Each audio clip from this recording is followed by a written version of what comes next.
Hello and welcome to Getter Farms. We're back with another episode of the Westby Wisconsin Revised map. And since last episode, we've advanced time a little bit into midwinter. We're having a pretty mild winter so far. I kind of expected some snow, which is why after last episode off camera, I cleaned up the yard, put all the equipment away, and got everything ready just in case it started snowing. But that didn't happen, which is a little bit of a surprise. We are using the Lowry, Minnesota Geo, which generated a fair amount of snow, I believe, on the Millennial Farmer map when I used it. So that was kind of the hope on this map as well, but it didn't happen, which is okay, because we are going to be selling off some of our corn today. And so I'm going to put this auger in place, and then we're going to take a look at the seasons menu here real quick. And so if I just get this thing set up, it's a little bit odd how it works. These augers have a huge capacity, which is just baffling to me, but that is how they work. So let's jump into the seasons menu here for a second. And if we look at our economy tab, you can see that corn has a high point in the summer, and then it was really low when we were being forced to sell it during the autumn months while we were harvesting. And now it is skyrocketed back up here in the third day of winter. Ignore these last three because these are going to drop back down. These were just generated before I set the difficulty level in my game. So as each day actually happens, this shows the previous value. So usually day 3 of winter is the high point for corn. And then soybeans, you can see here this pattern as well. The third day of summer, just like corn, is the spike. But for soybeans, they don't rise back up in the winter. They're going to stay low. And so I think our plan is to sell all of our corn today, generate enough money for spring to see what kind of equipment and other things we're going to be able to get for next season. And give us a chance to actually use this grain truck with the trailer attached to it to haul our corn up to the market. Now, if you happen to dial into our live stream that I did on Discord, which is kind of a practice, I plan on doing some live stream on YouTube soon, but I had some corn left in that auger before I was putting everything away for the winter, and I could not get it out of this bin because of some issues with manual attach. And so if you use manual attach, this hopper trailer, gravity wagon, has a hydraulic hose that needs to be plugged in so that you can empty it. Who would have guessed? It took me almost 20 minutes to figure that out. You gotta hook the hoses up. Which doesn't make any sense to me since it's a manual door. I can just unload it by turning the handle. Alas, it happened. So let's go ahead and fill up this truck. Now, between the truck and the trailer, we're going to haul quite a bit of corn here. And it looks like this auger was all set up and ready to dump as soon as we had something to dump into. So I don't even have to hit the reload button. It looks like it's all controlled by the auger itself. So that's interesting. And then here, I'm not getting the same thing. I wonder if it's because my auger needs to be lowered. I literally did nothing but get into the auger and it started filling this gravity wagon. Fascinating. So let's go ahead and pull the rest of this corn out and see how much of it's going to go into the auger or into the gravity wagon. Wow. So I've still got some corn in that Brandt auger, but I believe the bin is now empty. If we come in here and look, I've got no more corn in the bin, but we are full up here with the grain truck and the gravity wagon at nearly 1,400 bushels. So this is quite the full load. Not quite what I could get into a semi, but pretty close. So I'll be kind of curious to see how well this thing does with some of these hills. Where are we taking this grain? Looks like we're going to run over to Hilltop. So I'm going to go ahead and just mark that. I always like having the marker to remind me not to drive past it. But that means we're going to have quite the hill to get over there since, you know, the sell point is on hilltop. Now I'm going to turn nice and wide here to not take out our mailboxes this time and see how this goes. Now going down this hill, this grain truck is getting some speed. Let's go interior here a little bit. So we're getting up, we're already at 42 miles an hour. Let's see how we do going up the hill is the question. Oh wow, this grain truck is got some power apparently. I tell you what, in real life, our grain truck barely pulled this setup when it was loaded. It would really struggle, especially going up hills like this. And the brakes on that truck, my goodness, going down a hill like this would have terrified me. The air brakes on that truck were, sketchy at best. I'm not applying any gas here. I'm just kind of letting it coast down the hill because in real life, that's what I'd be doing. I would be not giving it any gas and just kind of coasting down this hill. You could probably get going up to 40, 50 miles an hour going down a big steep hill like this, even without giving it any gas. So, yeah, this would have terrified me. And then trying to come back up this hill would have been quite the feat, especially trying to make a left-hand turn on a hill like this. If there was any traffic coming whatsoever, there's no way you'd be able to make a turn into a driveway like this because you couldn't stop on the hill. The brakes wouldn't have kept you from rolling backwards, I don't think. Scary times. But that said, we've got the truck going here. I don't have a lot of game sound right now. And I'm kind of curious if that is something on my end. I'm just going to check real quick. I've got the vehicle volume about where I've had it. I wonder if this truck just doesn't have a lot of volume.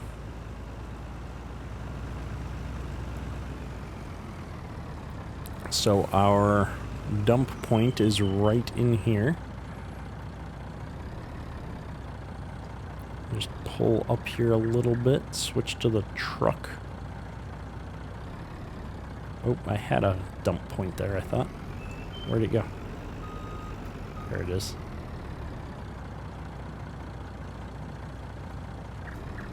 Well, there's the dump. Nope. It's like it only wants to give me a dump point if I'm moving. What's the deal? Alright, let's pull forward and see if I can at least dump this gravity wagon out. This is working no problem, but I can't seem to dump the grain truck for some reason. It's like it's just on the edge of a dump trigger. I'm just going to check where the trigger's actually at. See if for some reason I can see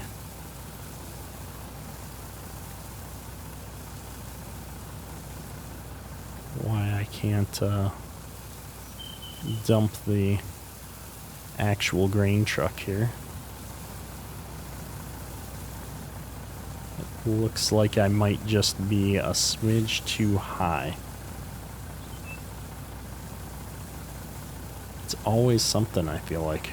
It's like as long as I'm backing up, I get just low enough to pick up a dump trigger, but as soon as I stop, the truck kind of settles forward and I lose the momentum. I wonder if once it got going, it would be fine. I'm also curious if I did a forced dump here, if it would start to sell on the sell point once it hit the ground or not, or if that'd just be a mess. Let's try coming into this trigger from the other side and just see if that helps us any. So we're going to do a really quick U-turn here on their grass.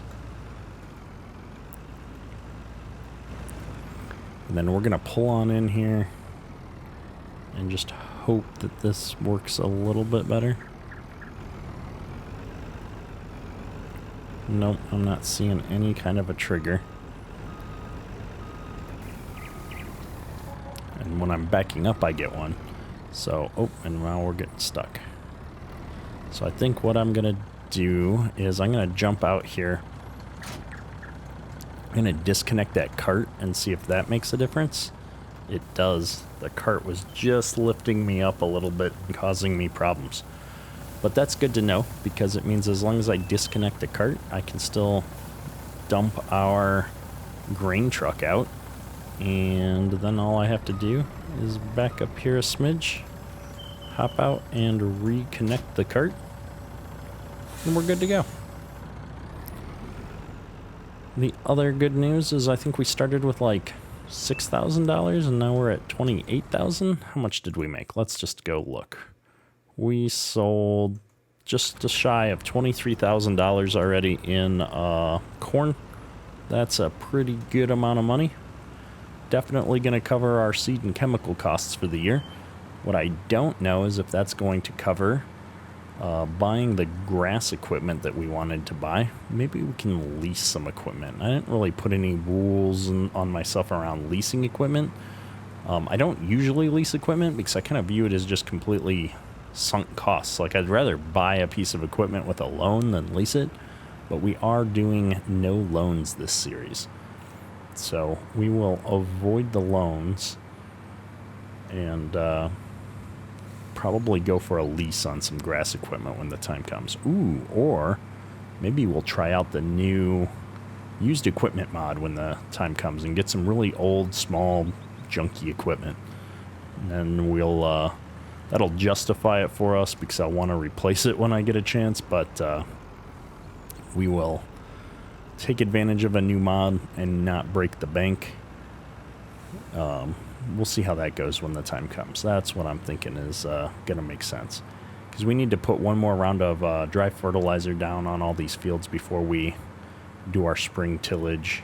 And then we need to buy seed and liquid fertilizer for planting and spraying afterwards. So just lots and lots of things to do for spring. So with that, I think we've got one more load of corn here. I think what I'm going to do is actually pull around this way. We're going to see if it'll all fit into the grain truck. And then if it does fit into the grain truck, we're going to leave this hopper up here just so that we don't have to deal with it down at the sell point. Here we go, filling it up. Perfect. I'm going to jump into the auger here real quick. We're just going to make sure there's no more corn. We've emptied everything out. So I think we're all good to go there. So let's just drop that wagon off for the time being and run this right back up to the sell point and see what kind of money we end up with. What happened to my mirrors? There are no mirrors. Is that a problem when I'm outside the truck too? It is. I've never noticed. There's no mirrors on this truck. Fascinating. We've got grain dumping sounds. I wonder if this truck just doesn't have driving noises. Like, it's got an engine start noise. It's fascinating. Something to look into.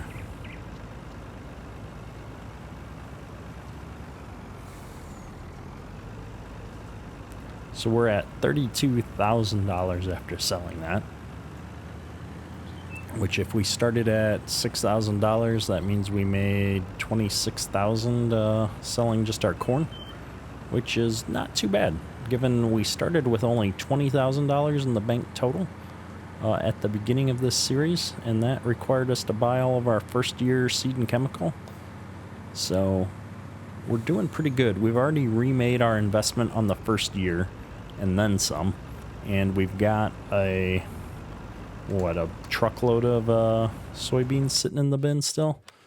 1,400 bushels. So we got a truck and trailer full of beans sitting in the bin still to haul in and make some money.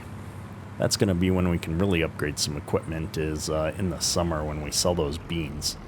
And so maybe as long as we can get some thing to cut the grass Maybe by the time we need to actually bale it up, we'll have the money from selling our beans to buy a baler of some kind.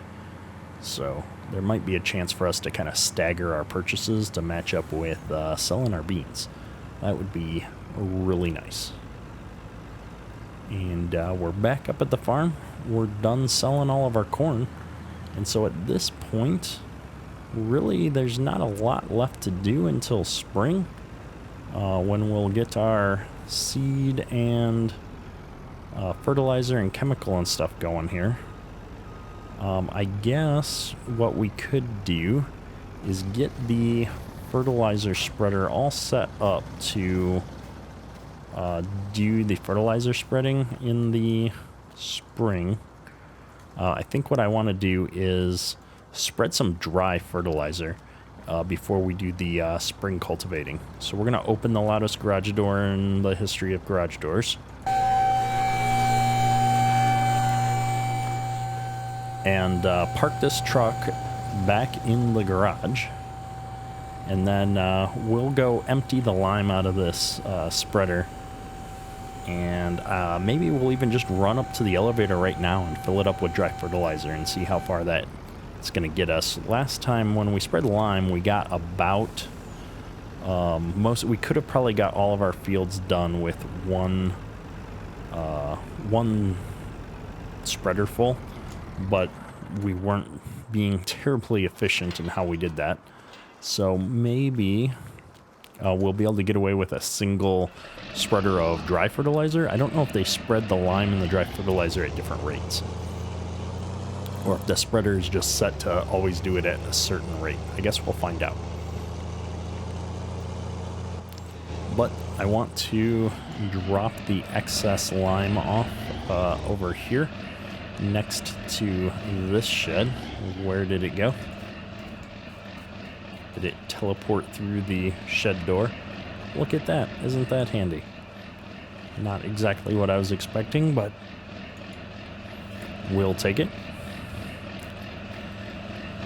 And we're going to just run this guy up to the shop or to the co-op there where we can buy some dry fertilizer, hopefully in bulk. I think I can buy it there. I think this lime station also had dry fertilizer, but now I don't know. We're gonna go find out. All right, we're back up here at the local co-op, and we're gonna try this trigger first and just see. This is only lime. I can't recall. I thought sure this thing had a bulk buy for dry fertilizer as well, but I am apparently wrong. Let's go back in here and see if I go under that trigger. Maybe there's bulk buy there, or maybe it was over here, or maybe I'm just crazy and these are all just for looks. 'Cause these don't seem to be doing anything. This I would expect to be a liquid trigger if it was a trigger at all. And then in here is where I would expect to see a dry fertilizer trigger if one existed. But nothing seems to be happening. And if I look here, no, it does look like this is supposed to be a trigger. Let me see. I don't see anything though. I just I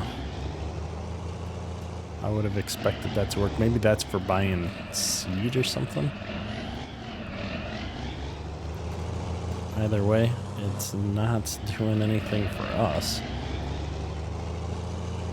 So let me just back out of here.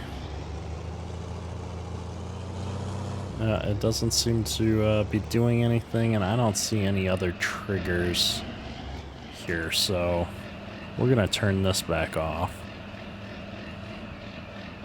Oh, there, that says fertilizer. Maybe that's where I saw it. we're going to go over there, see what we can do. There it is. That's a fertilizer trigger, if I ever saw one.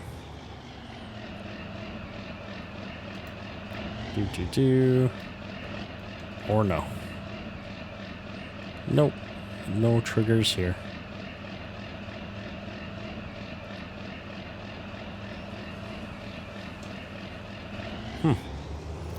Fascinating. Alright, well,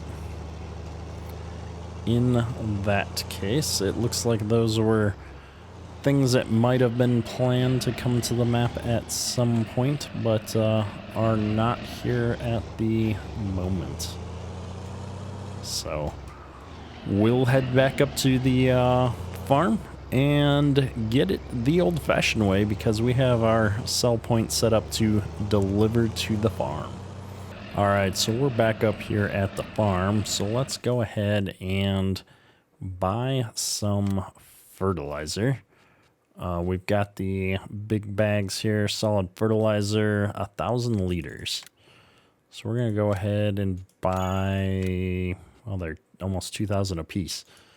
Let's buy 2 of these. How big is this thing? Let's find out. I guess, I mean, I could go look, but we're just going to put it in here. It's a Super 600. So is that like 600 bushels? Oh, we're not hardly filling this up.